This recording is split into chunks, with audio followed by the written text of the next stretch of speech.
Hello students, I am discussing now secure electronic transaction protocol in e-commerce, right?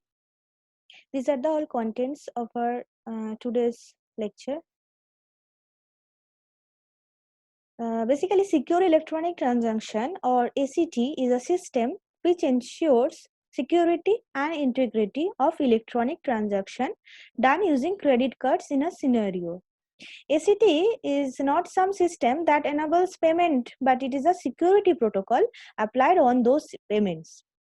It uses different encryption and hashing techniques to secure payments over internet done through credit cards. ACT protocol was supported in development by major organizations like Visa, MasterCard, Microsoft, which provided its secure transaction technology, that is STT, and Netscape, which provided technology of secure socket layer. ACT protocol restricts revealing of credit card details to merchants, thus keeping hackers and thieves at bay. ACT protocol includes certification authorities for making use of standard digital certificate like X.509 certificate. Before discussing ACT further, let's see a general scenario of electronic transaction which includes client payment gateway, client financial institutions, merchant and merchant financial institutions, right? It basically provides the security, integrity, interoperability among the softwares, confidentiality, and non-repudiations, right? Confidentiality means all messages are encrypted. Trust, that means all parties must have digital certificates given by a certificate authority. Privacy, basically, that is information is made available only when and where it is necessary, right? It's developed by Visa and MasterCard, designed to protect basically our credit card transaction. This is a pictorial diagram of the ACT where you can see cardholder, issuer, acquirer, and merchant. Here, cardholder places the order and tries to something by that gives the order information and payment information.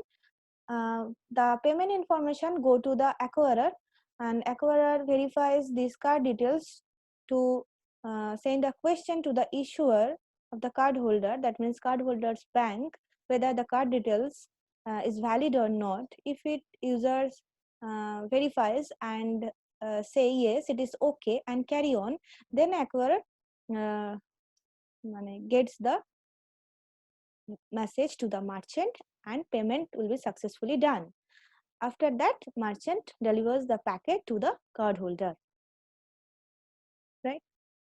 Basically, it has to provide mutual authentication, that is customer or cardholder authentication by confirming if the customer is intended user or not, and merchant authentication, right?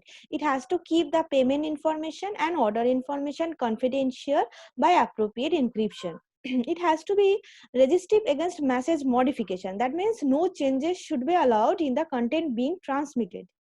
ACT also needs to provide interoperability and make use of based security mechanism. That means if we can say the participant in ACT, these are cardholder, issuer, merchant, acquirer, and certificate authority, right? Which issues the certificate like X0, that means X.509 version 3 to all other participants. These are the key technologies which I have already discussed.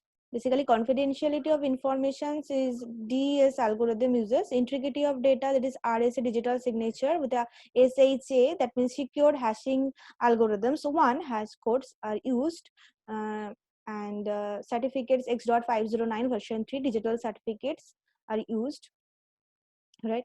And these are all implementation of ACT, data confidentiality, that means encryption, authentication, message integrity, non-repudiations, right?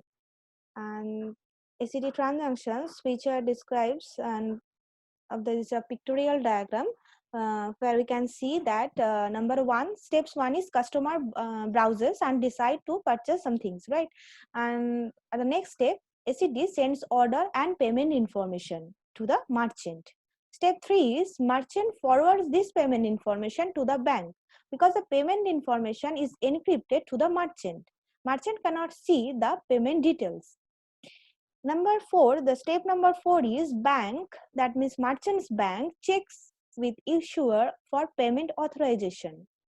Customer's bank or issuer authorizes the payment. Step 6, bank authorizes the payment. Merchant completes the order of the customer and merchant captures the transaction to the merchant from the merchant's bank, right? And issuer, basically customer's bank, sends a credit card bill to the customer, and the ordered things are dispatched by the merchant to the customer. These are all ACT transaction pictorial diagrams describes this, right? This is a dual signature. Here we can see that links, that means two messages securely but allows only one party to read each, right? Here we can see the order information and payment information. Basically two messages are there in our picture. Message 1, if I can say, this is order information, and message 2 are payment informations, right? Message 1, message 2. Thereafter we can apply the hashing algorithms, hash 1 and hash 2, with on the message 1 and message 2. We get the digest 1 and digest 2, that means message digest 1 for message 1, message digest 2 for message 2 after applying the hashing technique, right? After that, concatenate the digest together. Thereafter, hash with SHA, that means secured hashing algorithms applying, and to create a new digest. After creating the new digest, encrypt the new digest with the signer's private key, right? And we get the dual signature. Basically, the concept of dual signature is, the main concept is link two messages intended for two different receivers.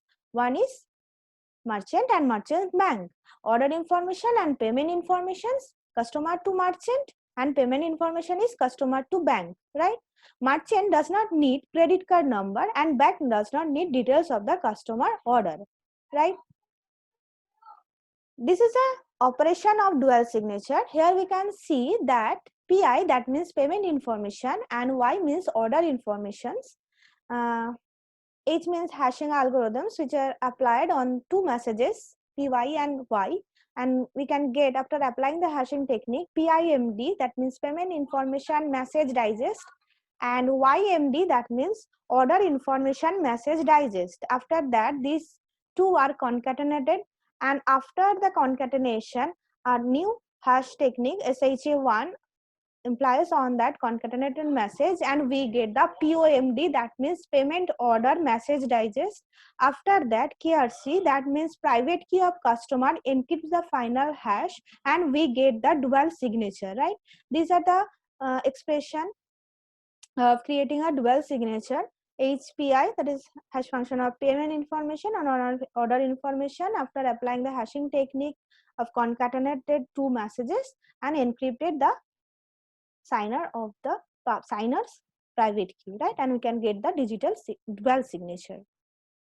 Basically, SET supported transaction like cardholder registration, merchant registration, purchase request, payment authorizations, all are supported by this ACT.